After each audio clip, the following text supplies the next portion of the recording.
ဒီ iPhone 16 Pro Max ကိုကျွန်တော်ဘန်ကောက်မှာသွားပြီးတန်းစီဝယ်တဲ့ဗီဒီယိုအားလုံးပဲကြည့်ပြီးလောက်ကြမယ်။ရပောင်း90လေးကြာသွားပြီဆိုတော့ကင်မရာလေးကနေစပြီးတော့ပြောလို့ရပြီ။မနစ်က15 Pro Max နဲ့ကွာတဲ့ quality လို့တော့မခံစားရဘူးပေါ့နော်။ဒီနေ့မှာအသစ်ပါလာဆိုတော့ဒီဘက်က camera control လေးပဲ landscape မှာရိုက်မယ်ဆိုရင်သူ့ရဲ့ control ကကျွန်တော်တို့လက်ကြီးရဲ့လူတွေတော့ဝေးတယ်ဗျာ။ဆိုတော့ဒီလိုကြီးကင်နေရမှာအဲ့ဒါဆိုမပြေဘူး။အကြီးအဆုံးကတော့ camera control လို့နာမည်ပေးထားပြီးတော့မင်းတို့တခြား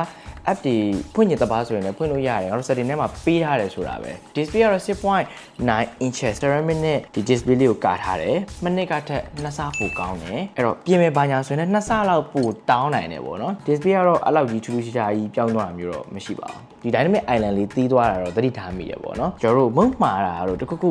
action လောက်တာဆိုရင်သူ့ရဲ့ဒီ dynamic island လေးမှာပေါ်နေတာလုံးဝသဘောကျဖို့ကောင်းတယ်ဒီဇိုင်းကလည်းပုံမှန်တိုင်းပါပဲကျွန်တော်တို့အရှိမပြောခဲ့တဲ့ camera control လေးပါတာကလွယ် action button ကလည်းမိနစ်ကတိုင်းဆိုဘာမှမထူးခြားဘူး titanium လေးနည်းနည်းလေးပူပါလာတယ် build quality ကတော့မိနစ်ကတည်းကအများကြီးပူကျန်းလောက်တယ်ကျွန်တော် band test ကြီးလိုက်ရှာဘူးတယ် band test ကြီးမှာလည်းဒီကောင်တော်တော်လေးခံတယ်ပြောလို့ရတယ် battery ကတော့100 AC ခံတယ်100နေ69ရောက်ဖို့ဆိုရင်လည်းအချိန်တော်တော်လေးကြာခဲ့တာပေါ့နော်သူ AI ကကောင်းတယ်ပဲပြောလက်ရှိချိန်မှာကျွန်တော် Samsung လောက်တောင်မှအသုံးမဝင်သေးဘူးပေါ့နော်အဲ့ဒါပေမဲ့သူ့မှာလုပ်လို့ရဆိုရင်ဒီ note ထဲမှာ professional ဆန်ဆန်ရေးမှာလား friendly ဖြစ်ဖြစ်ရေးမှာလား Siri မှာလည်း advanced level တခုတော့ရောက်တယ်ဒါပေမဲ့ကျွန်တော်တို့ကအဲ့ဒါဘယ်လောက်ထိမိုက်လဲဆိုတော့2025ကျမှသိရမှာအဲ့လောက်ထိသူ့ AI က ready မဖြစ်သေးဘူး